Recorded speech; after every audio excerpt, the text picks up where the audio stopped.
दोस्तों नमस्कार। नया साल और 31 दिसंबर को आप सबने बहुत ही हर्षोल्लास के साथ मनाया। इसके लिए आप सभी को बहुत बहुत मुबारकबाद। साथियों, 2026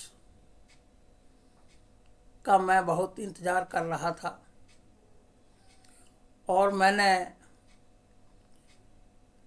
ये मन में ही सोच लिया था कि 2026 शुरू होगा तो मैं आपसे वीडियो के माध्यम से अपने यूट्यूब चैनल जगजीवन दास पारखी और कबीर संदेश के नाम से मिला करूँगा। एक वीडियो डेली डाला करूँगा।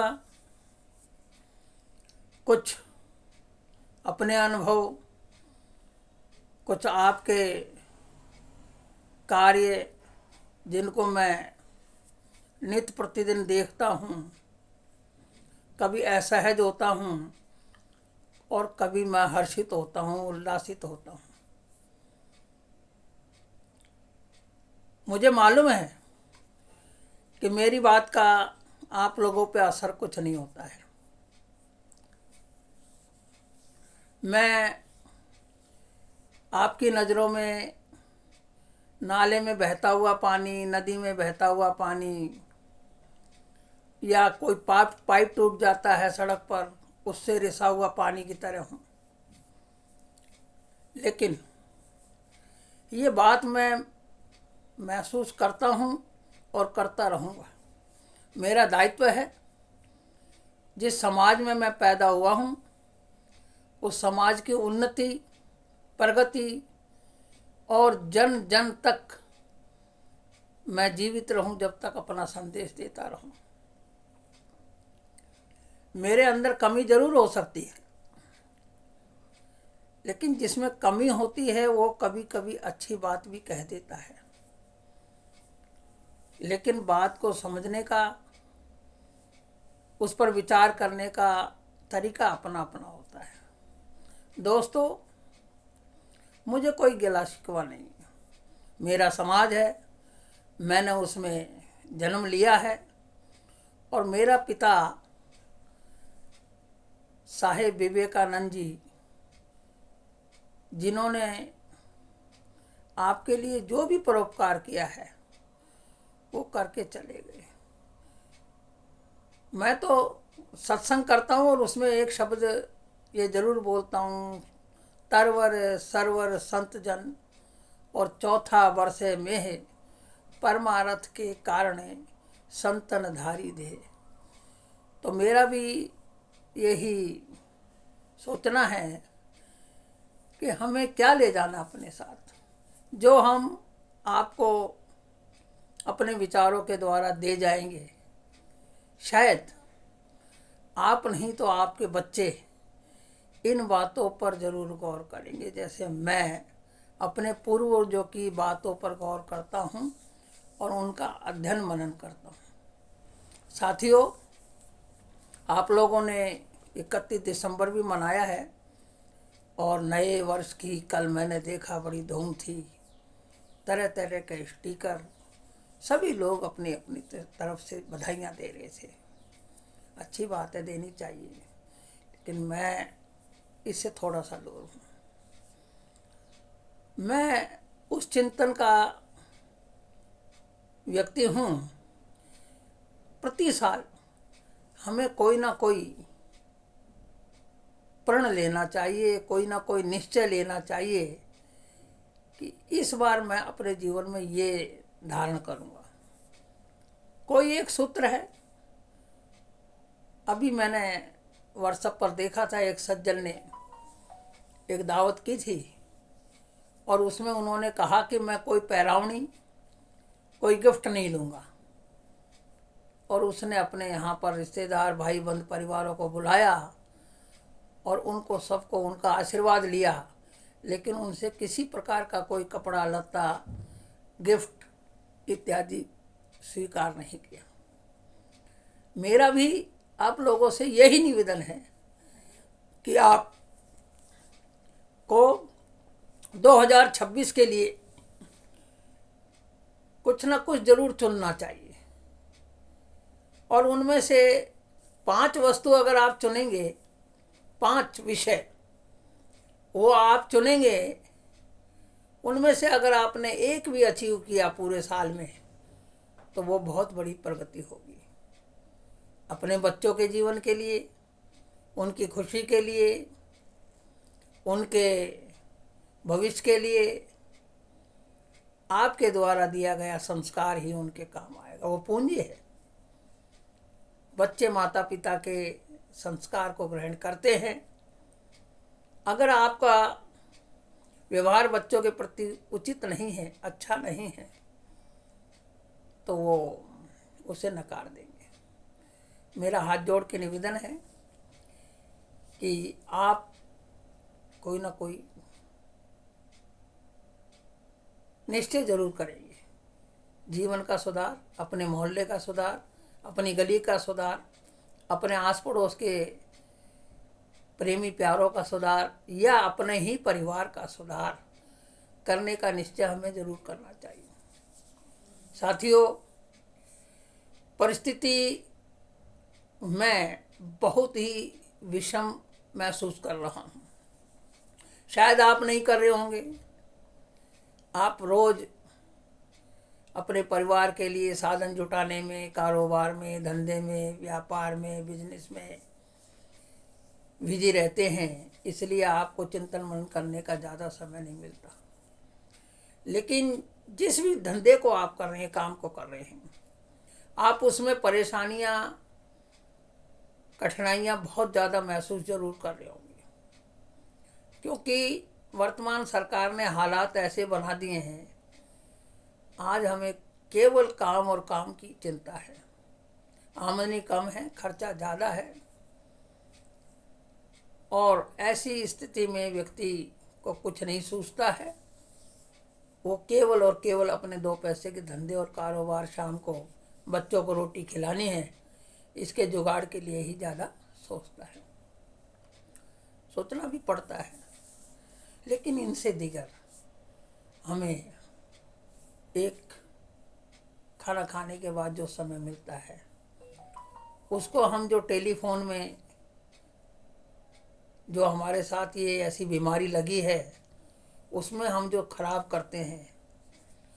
किसी का कोई व्हाट्सएप मैसेज आ गया, हमने पढ़ा, देखा, अरे और भेज दो, 5, 7, 10 को भेज देते हम। इससे बचना चाहिए, कोई फायदा नहीं है। हमें अपने को देख लिया, खत्म, आगे वाला जानेगा, उससे उसका भला नहीं होने वाला, क्योंकि वो क्या करेगा, वो भी और 5 को भेजेगा, और जो व्हाट्सएप भेजने वाला है उसका मकसद पूरा हो जाता है। और ये व्हाट्सएप कंपनी जो है, ये बहुत बुरी तरह से सक्रिय है। क्या बच्चा, क्या मनुष्य, क्या महिला, सब इसमें टेलीफोन में आजकल बिजी है। इससे कई प्रकार के नुकसान हैं। सबसे बड़ा नुकसान महिलाओं के लिए आँखों का है। इसको बहुत गौर से इस पर रीलों को देखना और ये सब कुछ करना, ये ठीक नहीं है। तो मेरा कहने का भाव ये है कि आपको थोड़ा सा अपनी बुद्धि विवेक पर भी गौर करना चाहिए, इनसे बचना चाहिए, और वो बचे हुए समय को आपको जो है थोड़ा चिंतन करके और बच्चों को उस थोड़ा सा शाम के टाइम संस्कार देना चाहिए। आपको याद होगा, पहले दादी और नानी कहानियाँ सुनाती थी। वो दादी और नानियों की कहानी कहाँ है? अब तो कोई सुनाता ही नहीं। और उसी का ये प्रभाव है कि आज हमारे जो नस्ल है, हमारे जो बच्चे हैं, वो उनके अनुभव से अछूते हैं, और वो प्रेरक कहानियाँ होती थी। उनसे कुछ ना कुछ हमें जीवन का ज्ञान जरूर मिलता था। और वो कहानियाँ ऐसे नहीं होती थी, व्यवहारिक होती थी, वो घटित होती थी उनके जीवन में। वो कहीं गए, कहाँ उन्होंने कुछ देख लिया, तो उसका वो अनुभव सुना देते थे और उसी से हमें भी प्रेरणा मिल जाती थी। मैं आपको छोटी सी बात, एक कहानी सुनाकर और अपने बात को आज विराम दूंगा। हमारे घर में एक दादा थे और उन्होंने मुर्गियाँ पाली हुई थी। मुर्गियों को सवेरे खोलते थे, दाना वाना डाल के छोड़ देते थे। मुर्गियाँ खेत में इधर उधर बस्ती मोहल्ले में घूम घूम के और अपना दिन भर अपना पेट भर के, और शाम को तब दादा जो है उनको इकट्ठा करके ले आते थे और उनके दड़बे में बंद कर देते थे। दादाजी उसमें मगन थे, अपना समय पास करते थे और उनका घूमना फिरना भी हो जाता था। कुछ समय बाद रिश्तेदारी से कहीं उनको सूचना आई और किसी कार्यक्रम में जाना था, और दादाजी उसी दिन से चिंतित हो गए और रोज रोज वो अपने बड़े बेटे को कहते थे कि रामफूल बेटा, मेरे को जाना है परसों, और ये मुर्गी सवेरे खोल के दाना वाना चुगा के शाम को ध्यान से बंद कर देना। उसने कहा ठीक है बाबूजी, कर दूंगा। डेली सुबह शाम ये बात वो कहते थे। अब जिस दिन जाने लगे उस दिन उन्होंने रामफूल से कहा, अरे बाबा, तुम रोज रोज कहते हो, आप चिंता मत करो, हम अच्छे से खोल के और बंद कर देंगे, आप जाओ आराम से, आपको मैं कहीं छोड़ाऊँ बस स्टैंड तक? हाँ बेटा, छोड़ दो मेरे को। रामफूल उनको जो है छोड़ के आ गया, बस में बिठा के आ गया। तो सवेरे तो दादा ने खोल ही दी थी मुर्गी, दाना भी खिला दिया था। अब शाम को बंद करना था। रामफूल जो है उसको भी खेत वेत में जाना था। उसने अपने छोटे भाई से कहा, अरे मनफूल भाई, मैं खेत पे जा रहा हूँ, ज़रा शाम को लेट हो जाऊँ ना, तो वो बाबा की मुर्गी जो है उनको घेर घार के बंद कर देना। उसने कहा ठीक है, कर दूँगा। अब फिर जो है दोपहर में खाना खाने आया तो फिर मनफूल ने कहा रामफूल से कि रामफूल भाई, वो मैं जा रहा हूँ खेत में और तू ऐसे करना, मुर्गी जो है बंद कर देना। हाँ यूँ आप जाओ भैया, मैं कर दूंगा, चिंता मत करो। जैसे जैसे शाम होने लगी, मनफूल भी कहीं पंचायत में बैठा था, अपने दाढ़ दड़ रहा था, और धीरे से जैसे टाइम हुआ उसने अपने छोटे भाई, जो बहुत छोटा था, उससे कहा, वो खेल रहा था वहाँ, लट्टू वट्टू चला रहा था रस्सी का, उसने उसके लगाए, तेरे को शर्म नहीं आई? तू बाबा ने कहा था मुर्गी बंद कर, चल मुर्गी बंद कर। हाँ, करता हूँ करके, और मनफूल जो है वो अपनी चौकड़ी में चला गया और वो छोरा करके और फिर लट्टू में लग गया। और इतने में समय हो गया और धीरे धीरे सब आके सो गए, खाना वाना खाया, सब भूल गए। और वो मुर्गी जो है वो बाहर खुली रह गई, वो कुत्ते उत्ते बिल्ली बिल्ली उनको खा खो। अगले दिन जब दादा आया और दादा ने घर में घुसने से पहले मुर्गी का दड़बा देखा तो वो खुला पड़ा था। तो उसके अंदर आवाज़ मारी, अरे मनफूल और रामफूल, अरे भाई मुर्गी उर्गी कहाँ है, खोल दी थी कि नहीं तुमने? हाँ, मैंने मनफूल से कह दिया था ना। तो मनफूल, हाँ भाई, ओ मैंने उससे कह दिया था, लट्टू चला रहा था जो, मैंने कहा बंद कर देना। तो कहाँ है भाई मुर्गी, तो दिख ही नहीं रही। फिर वो बेचारा घूमता फिरता गया, जगह जगह पंख देखे, तो उसने कहा, कर बैया बला अपनी छाड़ बिरानी आस, और जिसके आंगन नदी बहे फिर क्यों मरे प्यास। धन्यवाद दोस्तों। आज के लिए मैं आपसे 14 मिनट 30 सेकंड का ये वीडियो प्रस्तुत कर रहा हूँ।